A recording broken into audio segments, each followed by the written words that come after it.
what are some of the most common limiting beliefs you see? What are some of the most common?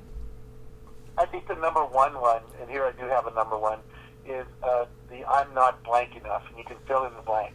I'm not old enough, I'm not young enough, I'm not experienced enough, I'm not educated enough, I'm not well connected enough, I'm not talented enough, I'm not skilled enough. There's always this I'm not enough. And, I love to challenge those things in my workshops. I will tell people, they say, well, I'm not old enough. Well, I tell them about a 7-year-old author who published his first book. By the age of 9, had 2 books on the New York Times bestseller list. Or talk about, so they say they're too old. Well, Laura Ingalls, who wrote the book that became the TV series Little House on the Prairie, didn't write her first novel until she was in her 70s. So the reality is that the belief that I'm not blank enough has to be challenged. And there's this wonderful new technology called tapping, where you tap on these 7 acupuncture points on your head and your chest, and literally while you're holding this negative belief or negative thought, and it actually begins to disappear the belief or disappear the fear. If you've got a fear about something, fear of rejection, fear of whatever it might be. Actually wrote a book with a tapping expert called Tapping into Ultimate Success to apply tapping to this arena of success. And I think that that belief does not need to hold us down anymore. Okay. Your mentor was W. Clement Stone. How important do you feel it is for someone to find a mentor? I think it's super important. I think it doesn't matter what age you are. There's someone that's ahead of you in some way. If you're starting a business, there's lots of people that have started successful businesses. Even if you're upper level manager in a Fortune 500 company, there's people that are at a higher level than you that can mentor you about how to move up to that level, how to be more successful in the job you're currently in. So you want someone that believes in you, someone that has the capacity and the willingness to guide you, and is willing to teach you what they know. And I always tell people, when you get a mentor, you want to make sure you do what they tell you. Or if you don't, challenge them back and say, here's why I'm not so sure I want to do that.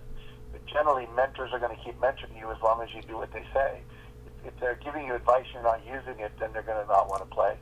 And the other thing I tell people with getting a mentor is, when you first ask someone to mentor, you say, all I'm asking you for is 10 minutes a month or 10 minutes a week. It's hard to say no to 10 minutes. Invariably, that 10 minutes will turn into 30 minutes if you connect, if the two of you really like each other and you're doing what they say. And often they can give you very valuable information in a very short period of time. So it's hard to say no to 10 minutes. And then over time, it tends to evolve. I've even had people that were my mentors that would say after a couple months, why don't you go up to Sacramento and just spend a day shadowing me? Just watch how I run my business or watch how I work in Congress or whatever. And so I think mentors are critical. And I think also you want to try to be one to people below you and then be a student to those above. Excellent. Okay. You talk about cutting down TV time. What do you think is the correct balance between being informed but not bombarded by negativity coming from the media? Well, I think it's critical that most people, period, just cut down TV time, because the average in America now is somewhere, depending on, there's different demographics, 3 to 6 hours a day. And if you're watching 3 hours of television a day, that's over 1,000 hours a year. My mentor, W. Clement Stone, who was a self-made multimillionaire, a good friend of Napoleon Hill, who wrote Think and Grow Rich, he said to me, if you cut out an hour of TV a day, you're going to get 325 additional hours a year. That's 9.5 40-hour work weeks. That's like having a 14-month year. Think of the competitive edge that gives you in terms of getting things done, or getting your body into shape, or making more sales calls, or writing more pages for your book, whatever it might be. So, first of all, just cutting out TV time in general is a good idea. He used to call it the income reduction box. When you watch TV, your income is being reduced. You're watching other people get healthy and wealthy while you're not. Secondly, I think in terms of the news, it depends again on your profession. There are certain professions where you need to know what's going on in the world. I will always watch the news a day or two before I'm going to travel. I want to know what's going on with the airlines. Has there been an accident? Are things backed up? Is there bad weather in O'Hare Airport, etc.? My business doesn't require me to know too much about what's going on politically in the world or geographically around the world, but I will usually watch about 20 or 30 minutes of Good Morning America or Today or the CNN News the morning I'm going to teach. Because if I didn't do that, I wouldn't have known 9/11 happened. When 9/11 happened, I would have walked into a training room and been totally out of sync with reality. So I think you do have to do that. The key is, I recommend people not watch news at night, so before you go to bed, like 10 o'clock news, because basically we know the research says that what you think about, focus on, read about, and talk about the last 45 minutes of the day, your subconscious mind will play over in the night about 6 times more than everything else that happened, unless there was a traumatic event like you got hit by a car or something. So that's critical. I think, do your news in the morning. If you have to do it in the early evening, that's great. Find out. The other thing is, how does the news affect you? If you find you're getting angry because of the news, like you didn't like the Trayvon Martin verdict, or you're feeling upset because this girl just got found living in a basement that someone was abusing her for 14 years, and it ruins your day, then you're not distant enough from the news, and the news is going to have a negative emotional impact on you. I'd say go on a diet from the news. Literally, we've had people do 30 days without watching the news. Nothing dramatic happened in their life in terms of things that they didn't know about. People will tell you if the president gets shot, and generally, if you can stay real neutral, then it's not such a bad thing. So I get most of my news now from the internet.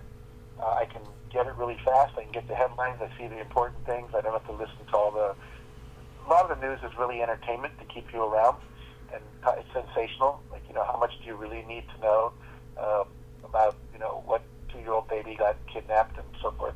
So basically, I think, cutting down is a good idea.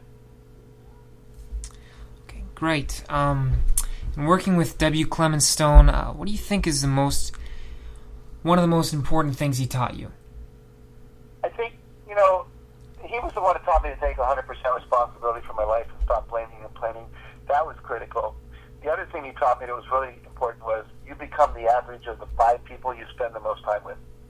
And we now have research that shows, A students hang out together, B students hang out together, C students hang out together, the kids getting F's hang out together, the millionaires hang out together, people making $100,000 a year tend to hang out together, the people that are drunk on the street hang out together. So what he taught me was always be trying to hang out with people that are one level above you. So if you're making $100,000 a year, find the people that are making $200,000 a year. If you're fat and you want to be skinny, start hanging out with skinny people.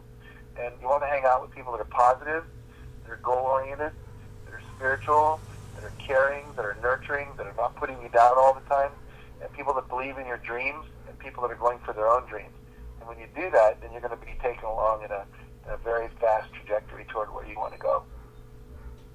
Great, okay. That W. Clement Stone, he's a pretty neat guy, huh?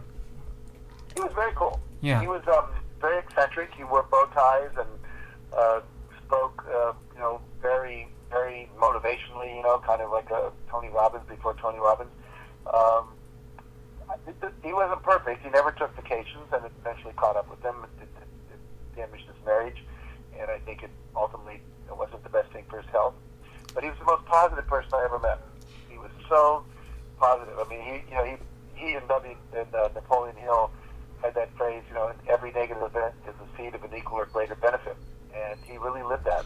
If life hands you lemons, squeeze it and make lemonade, that kind of came out of his office. How many years did he mentor you? I was at the Stone Foundation only for a couple of years. And then I realized I wanted to go back and get a doctorate in education. So I left the job. I became more interested in why we were doing work that worked, but I became more interested in what was the theory behind it. Why was it working? And I wanted to go and get a degree. So I was there 2 years, and but that was a very rich 2 years. Okay, great. How do you feel about NLP, and do you use it in your daily life? I think NLP is really cool. I think it's a very profound understanding of how the brain works and how thinking works.